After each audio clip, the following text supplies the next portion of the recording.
ഇന്നത്തെ video cooking video അല്ല കേട്ടോ, ഒരു നടീൽ വീഡിയോ ആണ്. ഇത് ചെടിയല്ല, ഇതൊരു പൊന്നാങ്കണ്ണി എന്ന് പറയുന്ന ചീരയാണത്. ഇത് ഞാൻ കുറച്ച് ദിവസമായിട്ട് വെള്ളത്തിലിട്ടിരിക്കുമായിരുന്നു. അതിൽ നല്ലതുപോലെ കൊച്ചു വേരുകളൊക്കെ വന്നിട്ടുണ്ട്. അപ്പോൾ ഒരു 3 തണ്ടേ ഉള്ളൂ, അത് ഇങ്ങനെ പൊട്ടിക്കിളിർത്ത് വന്നിട്ടുണ്ട്. അപ്പോൾ അതിനെ ഞാനൊരു ചട്ടിയിലോട്ട് മാറ്റുവാണ്.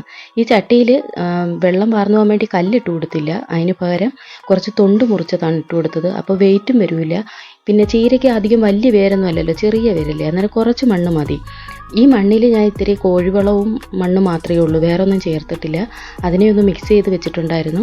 അതിനെ ഇതുപോലെ ഇട്ട് കൊടുത്ത്, നിറച്ചും വേണ്ട, ഇത്രയും ഭാഗം മാത്രം മതി. നിറച്ച് വിട്ടേണ്ട, ഒരുപാട് വേരൊന്നും ഇല്ലല്ലോ, ചെറിയ കുഞ്ഞു വേരുകളായതുകൊണ്ട് മണ്ണ് കുറച്ച് മതി. ഇനി ഇതിനെ ഇതിലോട്ട് നടുവാണ്. ഇതിനെ നമുക്കിങ്ങനെ ഓരോ തണ്ടാണെങ്കിലും അതിനെ 2ആയിട്ട് മുറിച്ചൊക്കെ നട്ടു കൊടുക്കാം. മറ്റുള്ള ചീരയുടെ കണക്കല്ല കേട്ടോ, ഇത് പെട്ടെന്ന് പിടിച്ച് കിട്ടും. ഇതിപ്പോൾ ഞാൻ കുറേ ദിവസമായിട്ട് വെള്ളത്തിൽ തന്നെ ഇട്ടിരിക്കുമായിരുന്നു. അതിൽ നല്ലതുപോലെ വേരും വന്നിട്ടുണ്ട്, നല്ല ഹെൽത്തി ആയിട്ടാണ് നിൽക്കുന്നത്. ഇതിപ്പോൾ ഒരു തണ്ടിൽ തന്നെ ഒരു 2 കിളിർപ്പ് വന്നിട്ടുണ്ട്.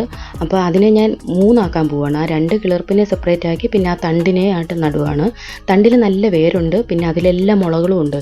അതുകൊണ്ട് ഇതുപോലെ ഇങ്ങനെ കിടത്തിയാണ് നട്ടു കൊടുക്കുന്നത്. അപ്പോൾ എല്ലാം ഇതുപോലെ പൊട്ടിക്കിളിച്ച് വരും.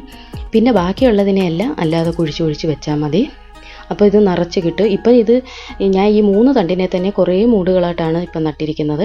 ഇത് നല്ലതുപോലെ വേരൊക്കെ പിടിച്ച് വളർന്നു കഴിഞ്ഞാൽ വീണ്ടും അതിനെ നുള്ളി അതിൽ തന്നെ നട്ടു കൊടുത്തു കഴിഞ്ഞാൽ നല്ല ബുഷായിട്ട് വളർന്നു കിട്ടും. ഇത് ഞാൻ കുറേ നാളായിട്ട് അന്വേഷിച്ച് നടന്നിരുന്ന ഒരു ചീരയായിരുന്നു കേട്ടോ. യൂട്യൂബിലൊക്കെ ഇതിനെക്കുറിച്ചൊക്കെ നല്ലതായിട്ട് പറഞ്ഞിട്ടുണ്ടായിരുന്നു. കണ്ണിനൊക്കെ നല്ലതാണ്, കാഴ്ചശക്തിയൊക്കെ കിട്ടുന്ന നല്ലൊരു ചീരയാണെന്നൊക്കെ.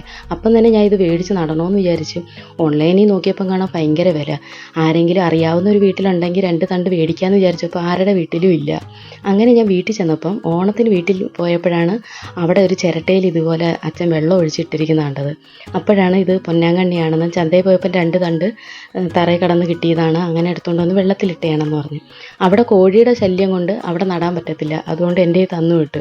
എനിക്കാകുമ്പോൾ ഇവിടെ ചെടിച്ചട്ടികളും ഉണ്ട്, അപ്പോൾ അതിൽ നട്ടു വയ്ക്കാമെന്ന് പറഞ്ഞ് ഞാൻ ഇവിടെ കൊണ്ടുവന്നതാണ്. പക്ഷേ ഇവിടെ കോഴിയില്ലെങ്കിലും എനിക്ക് ഭയങ്കര ഒച്ചിൻ്റെ ശല്യമാണ്. അല്ലാതെ ചീരയും പയറൊക്കെ നമ്മൾ നട്ടാലും ചെറുതിലേ തന്നെ അതങ്ങ് ഓടിച്ച് കളയും, അതിൻ്റെ ഇലയെല്ലാം തിന്ന് കളയും. അപ്പോൾ ഞാൻ എന്തായാലും ഇവിടെ കൊണ്ടുവച്ചിട്ടുണ്ട്. പിന്നെ ടെറസിലാണ് വെക്കാൻ പോകുന്നത് കേട്ടോ.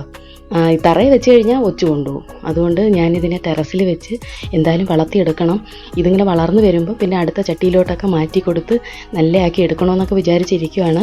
ഇത് നല്ലതുപോലെ വളർന്നു വന്നു കഴിഞ്ഞാൽ ഞാൻ ഇതിൻ്റെ ഒരു വീഡിയോ ഇടാം കേട്ടോ.